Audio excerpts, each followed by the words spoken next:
Hi, my name is Jamie Beers. I've been in the real estate industry for almost 25 years. Lately, I've been working as a coach and consultant for the last probably 4 years. And I made these courses for some of my clients, and I just wanted to make them public because they're some of my foundational courses. I'm now involved in prop tech, and I just want people to be able to access these and use these. So I hope people find them useful. I didn't want them sitting on a hard drive. So if anybody's got any questions on them, just feel free to comment or give me a shout, and I'll get back and answer what I can. So welcome to the How to Turbocharge Your Instruction Pipeline training. What we're going to look at today is how to classify and turbocharge your sales pipeline. What this course is not about. This course is not about getting more instructions. There's different courses for that. There's marketing courses for that. This course is not about getting more instructions. This course is about getting the right instructions and getting those instructions which turn into revenue and cash flow. So the problem, most agencies or agents that complain about inconsistent cash flow and results don't have a good solid process for turning instructions into cash flow. Instead, they sit on lists of instructions which are going nowhere with no plan of what to do about it. They sit on instructions which could be their income, but don't have a consistent plan or process as a business to turn those instructions into cash flow. So the reality is that selling properties that are generating no interest because they're either poorly priced, poorly presented, or have underlying issues is a really, really difficult job. In practice, nearly all of the sales will come from the elements of our instruction list that are correctly priced and are ready to sell. As a result of this, we can reliably predict the future sales and future revenue by working out which of those properties are in that section. So the solution is a robust process for grading our instructions. Now, how we're going to grade them is like this. We're going to use A, B, and C to grade our grades of instruction. So A are going to be our best, B are going to be the next ones, and C are going to be the next ones. We're going to work out what's going to be in A, B, and C by using these three parameters. Nothing wrong with the property, so there's nothing wrong with the property. A motivated vendor, and the property is priced correctly. These are the things we're going to grade by. So we're going to grade A, B, and C by nothing wrong with the property, motivated vendor, and the property is priced correctly. So let's dive in a little bit deeper. Grade A. So grade A are going to fit all three categories. So grade A is going to tick all three boxes. It's going to fulfill all three categories. It's going to be 1, nothing wrong with the property. So it has no legal issues, it has no impediment to sale, it shows well and it's in good condition. It doesn't need to be amazing, but it just has to show well in decent condition, and there's nothing wrong with it. So it hasn't got damp issues, there's not subsidence, there's nothing wrong with it. It's a solid property and it shows well. Next category is it has a motivated vendor. So the vendor has a clear motivation that you understand to sell. So this vendor, he or she is involved in the process, they respond to us, they're engaged with us, and they want to get the property sold.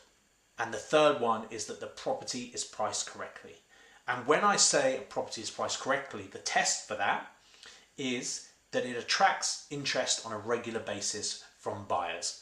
So if a property is on at the right price, it will attract interest from buyers if you put it in the right places. So if you think it's the right price and you put it into the right places, so it goes onto the main portals, it goes onto your website, it's marketed strongly in the local area, and it doesn't attract any interest, that's the wrong price. Because if it was at the right price, it would be attracting interest. Our job is to sell properties. So we only can sell what the market dictates that they're worth. And if it's not generating interest, one or two things is happening. Either we're not putting it in the right places, or we're not marketing it properly, so our description's not good, we're missing things out, the imagery's not good enough, and our marketing is just not up to scratch. But if those three things are right, so if the description's great, the marketing's really good, and the imagery's great, and most importantly, we're getting it into the right places, and it's not producing interest, then the price is wrong for the current time of the market. So the vendor's instructing you to sell it now, not in a few years' time. So if that price is not attracting interest now, the price at the moment is wrong. So our next one is grade B. Grade B is going to be any properties which fit two of the three criteria. So you might have a property which has nothing wrong with it, shows well, no reasons why it can't be sold, looks great, no issues, and shows well. And you might have a motivated vendor, but the price is wrong. That property goes into B. Or you might have a good price, it's attracting interest, but it doesn't show well or has a couple of issues, but the vendor's motivated, so you've got two of the three again, that goes into B. Or you might have a property where no issues with the property, shows well, it's attracting interest, but the vendor's just not that motivated. You've got them a couple of offers and they've been fussy, they've asked for more money. That would also go into category B. The final category is category C. And these properties are ones that only tick one of our boxes. So you might have a motivated vendor, but the property doesn't really show well and the price isn't really good. Or you might have a property that shows well, but the vendor's not that motivated and the price isn't very good. Or you just might have a motivated vendor who's on at the wrong price and the property isn't great. So if you only tick one of the boxes, you go into C. So what we're going to do now is we're just going to visualize that a little bit. So we're going to look at our stock versus sales predictor. So we've got our motivated vendor, we've got our nothing wrong with the property, and we've got priced correctly. So just to reaffirm that the grade A are properties that meet all three of our criteria. They go into grade A. They are our predicted sales. So they are the properties that we can predict that we are going to sell. There's properties that fit the two criteria, they go into B. So there are grade B properties. They're properties that we might sell, but it's not really predicted. So we might sell them, they could go, but they're not our predicted sales. Grade C are properties which are stuck listings. So if you're only ticking one of these boxes, then it's going to be very hard for you to progress to sale. Because even if your property is generating interest, but it has something wrong with it, it's going to be very hard for you to sell. So these are the ones that are going to need the most work to get them moved up the chain. So the aim of the sales team is to get as many properties into the grade A section as possible. And it's not possible that they're all going to come on in A. So no matter how good we are at taking on stock, they're not all going to come on in A if we want to do a serious amount of volume. So we are going to have to take on some B, and unfortunately we may get some C's as well. And often we might take on a property and we think it's going to be grade A, but we put it onto the market, we put it out there, and it just doesn't land, and we just don't get the interest we think, so we have to downgrade it to B. So the job of the sales team and the company is to move as many instructions to A as possible. So anything that's in C, we want to try and get it to B or A. Anything that's in B, we want to get to A. And once we get them in A, we want to get them sold. They're the ones that are our predicted sales. They're the ones that are going to be the real drivers of our income every month. So please note, there's A, B, and C. There is no D. And there's no D for a very, very valid reason. If a property doesn't fit into any of the criteria, so the vendor's not motivated, there's problems with the property, and it's not priced correctly, it shouldn't be on your list. There's no point you spending time marketing a property that's not bringing you any leads, because even if it's bringing you leads and you take people there, you might be able to take them to another property. So the instruction might have some value, but if it's not getting you any leads, it shouldn't be on your list. If the vendor's not motivated, if the vendor's not motivated, he won't care enough to bring it into B or A.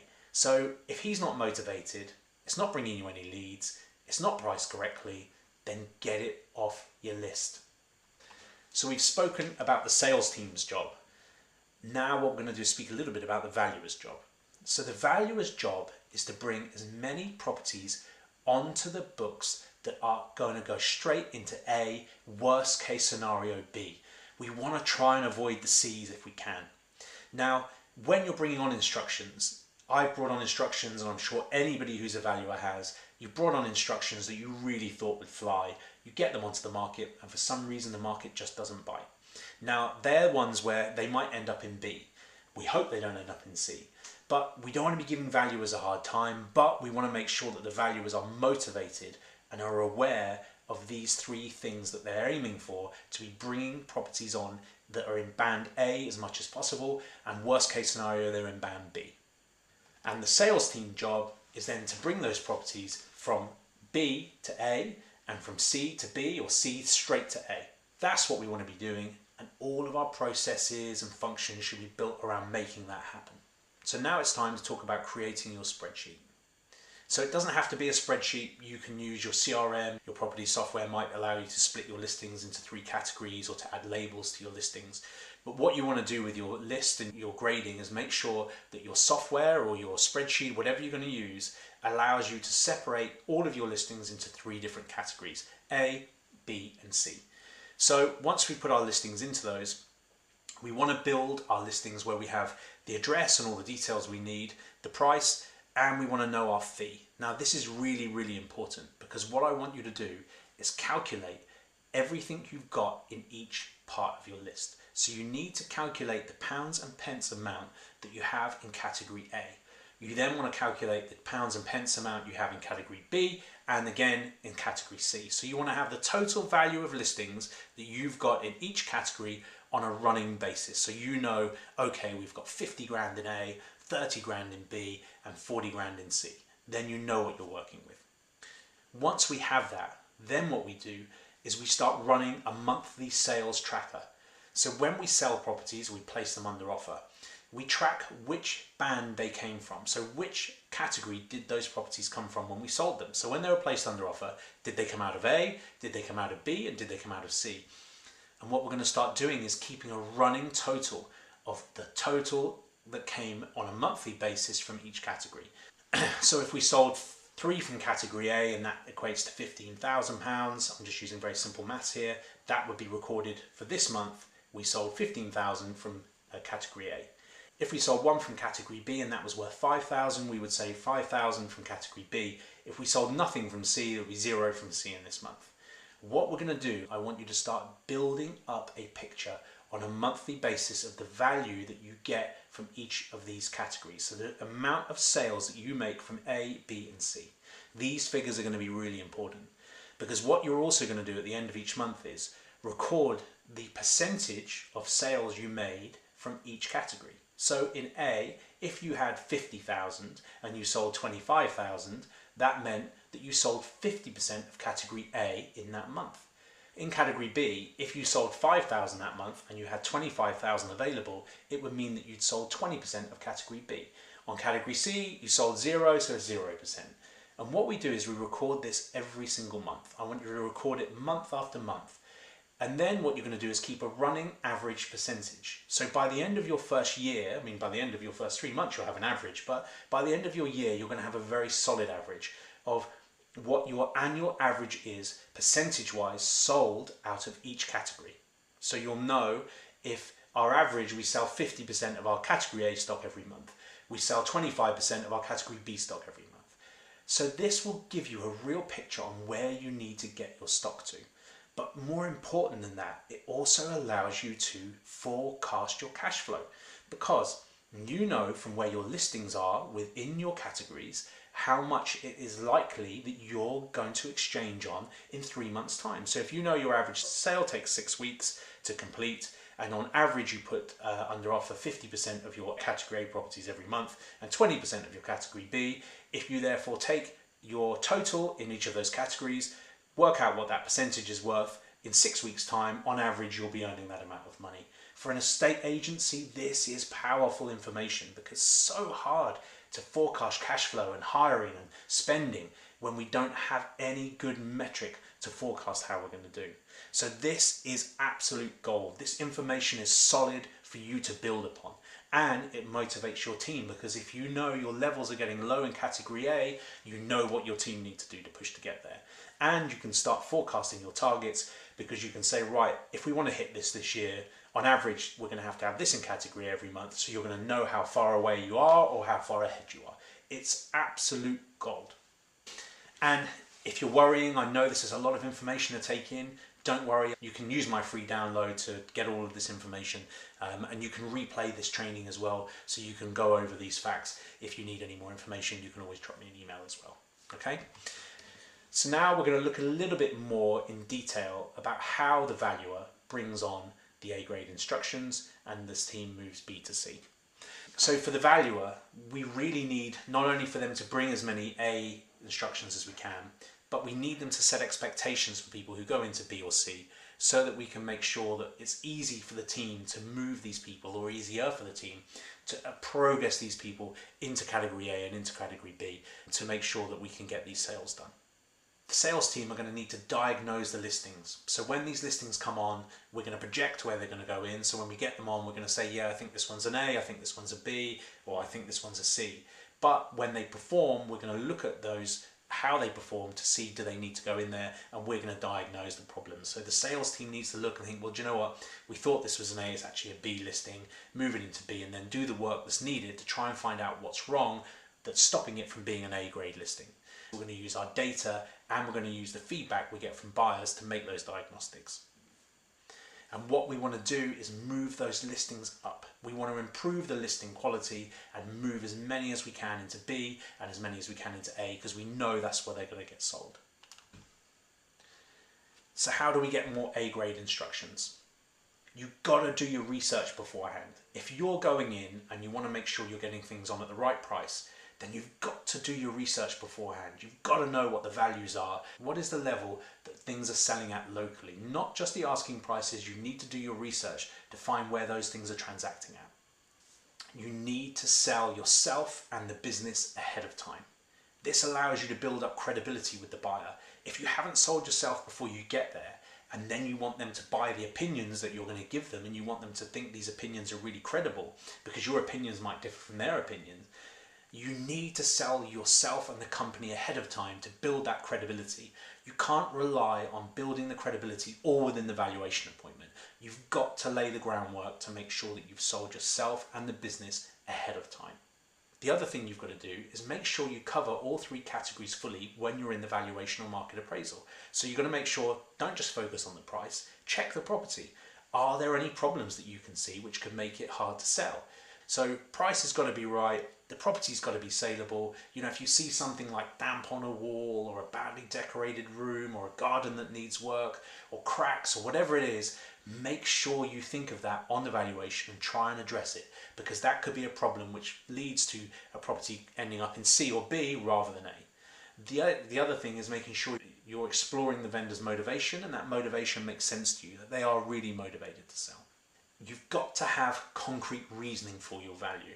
So making sure that you've got concrete reasoning for your thinking, your timescales, your approach, all of these things are really important for building credibility, which is going to make it a lot easier if we need to change price later, or you're trying to get the right price at the start. You've got to have that credibility, and you've got to make sure that you've got the evidence to back up your thinking. The evidence is what gives weight to your argument. So if the vendor thinks one price, you think is a little high, if you haven't got that evidence, it's highly unlikely they're just going to take your opinion. The next thing we want to be doing is making sure that we're building trust and rapport from the outset. We talked about selling yourself and the business ahead of times. What we need to do now is build trust and rapport. That trust and rapport is going to make sure we've got a bedrock and a foundation for the difficult calls that may come later in the process if we're not getting the results we want.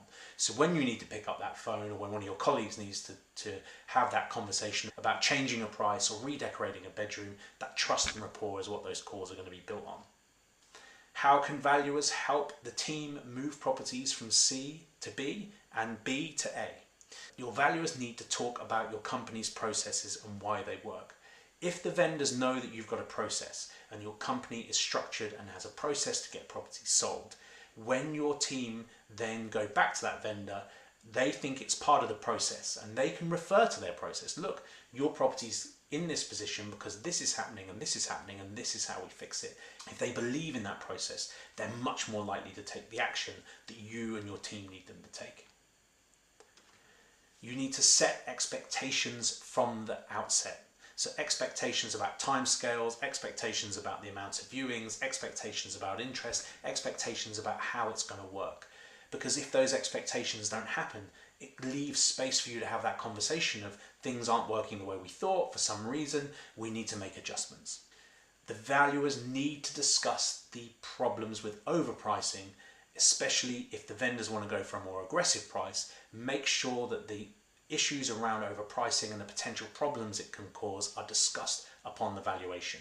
If that idea is planted at the time, it's much more easy to be reinforced later.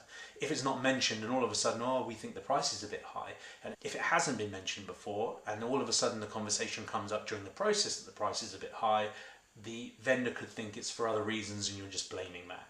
The valuer has to bring that conversation up, especially if the vendor wants to go for an aggressive price.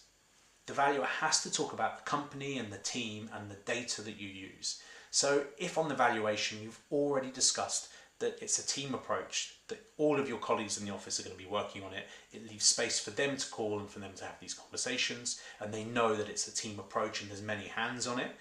Also, you want to talk about the data that you're going to be recording and the data that you're going to be using. You want to be talking about this data and why it matters and how you use it on the valuation and in the market appraisal. So then how does the team actually move these instructions? What tools do they use to move these instructions from C and B to A? So what we're going to do, we're going to benchmark with key data points, not your opinion. Vendors don't want to know what we think. They don't want to know, yeah, I think it's too expensive, or yeah, the guys in my office think it's too expensive. Vendors will be offended by that and they'll think you're just lazy and you're just trying to pick a reason. You want to be using data. Data is something which people really buy into. People understand the value of data these days, and data is not offensive because data is fact. So you want to be benchmarking, and by benchmarking what you're doing is moving it away from opinion into fact. So the stats that we want to use. Portal click-through rates are a brilliant one. There's an industry standard portal click-through rate, so in different markets they're different and in different portals they're different, but you want to know your industry standard and your office standard. So what's your company average click-through rate and what's the industry standard click-through rate? So if your property's not performing on that, it's a great thing to benchmark. You want to be using your listing views and detail views. So listing views and detail views are really key parts of the funnel. So your click-through rate from your main listings, and then how many people go through from a listing view to a detail view. There's industry standards again, and also you'll have your company standards. Knowing these and benchmarking the property's performance against these is a really good tool to use to prove that a property is not performing as it should be because of the price or because of the issues with that are showing up in the images. So viewing numbers are a great stat to use because they're what happens in the real world. So digital is online, but what's actually happening, which is much further up the funnel, is viewings. So if you can demonstrate that poor stats on the portals are leading to poor inquiry levels, which is leading to poor viewing numbers, it's a really good thing to benchmark against. Second viewings and offers are your next things which come. So if you can prove something's not performing on the portals, and it's then leading to issues with viewing numbers, and then you've not got offers, and benchmark those against what else is performing. Because by benchmarking them, especially benchmarking them within your company, shows that it's not a company problem. Because if your other properties are performing well and this one isn't, it shows there's an issue with this property. Whereas if you're not benchmarking against what else your company is doing, they could think that the company's the problem. Oh, none of their properties are selling. Or they're probably not getting viewings on any of their properties. So benchmarking internally is really vital. The next thing we need to do is make all of the changes that we need to make to try and ensure that we fix the problems at our end. So if we can demonstrate to the vendors, look, we rephotographed, or we took a different photograph of the living room, we added extra photos on this, we added extra details on this, we paid for extra exposure. If you can show these things, it shows again that you're not at fault. The agency's not at fault. There's a problem with the way that the property's hitting the market, and that could be maybe a decoration issue, or it could be the price. Whatever it is, you can prove that you as a company have made those steps, and you're asking for a bit of reciprocity with the vendor when you're going to ask for them to make some changes to help you get it sold. Then talking about timescales and having a solid plan. You want to treat every property sale like a project. You want to have timescales of how long this should take. Nobody wants their property on the market for an endless amount of time, and you're the ones that need to dictate how long this should take. So making sure that you're saying to the vendor, look, we're going to do this, we're going to give it this extra push, but within 2 weeks we're going to expect to have this amount of viewings, or we're going to think is probably the price. making sure that you're setting timescales and you're setting dates for check-ins and when things should have happened by really helps with that progress, and the vendors can see that you're taking it very seriously, you're putting in a lot of effort, and you're really trying to get their property sold. The next one's really key, which is keep focused on the result and work as a team with the vendor. What you do not want to do is allow your vendor feedback and your process to become a situation where you and the vendor are going head to head, where you're arguing with the vendor or the vendor's getting offended. You want to make sure that they feel it's a team approach and that you're doing it arm in arm rather than head to head, and making sure that you're both working together to get him or her the best result as possible, and making sure that you're both in the same boat and you're both on the same team. Do not let your vendor feedback and your process become something which pits you against your clients, because that's a big no-no. So a quick recap. So anybody who's out there doing valuations has the biggest influence on where these properties come into our instruction pipeline. So whether they come on as A, B and C. So we want to really make an effort up front. Don't just bring on stuff and then try and shift it. Try and get it on as further up that pipeline as you can. Try and bring on as many A's as you can, because if you miss an A and you get a B, it's much better than ending up in C. Although we have to be realistic. Not all instructions can enter at grade A and many won't. And as I mentioned already, some may enter at grade A. We all think they're at grade A and they turn out not to be. So you've got to be realistic that not everything's going to be an A, and you are going to have to do a lot of work as a team or an individual to try and get these properties from where they are into that A grade position, because that's where it's most likely going to produce the good result for you and your vendor.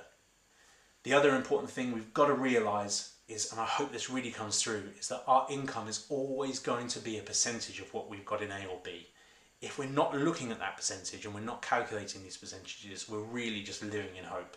If our stock isn't attracting interest, isn't showing well, hasn't got motivated vendors, it's highly unlikely as agents we're going to earn a lot of money.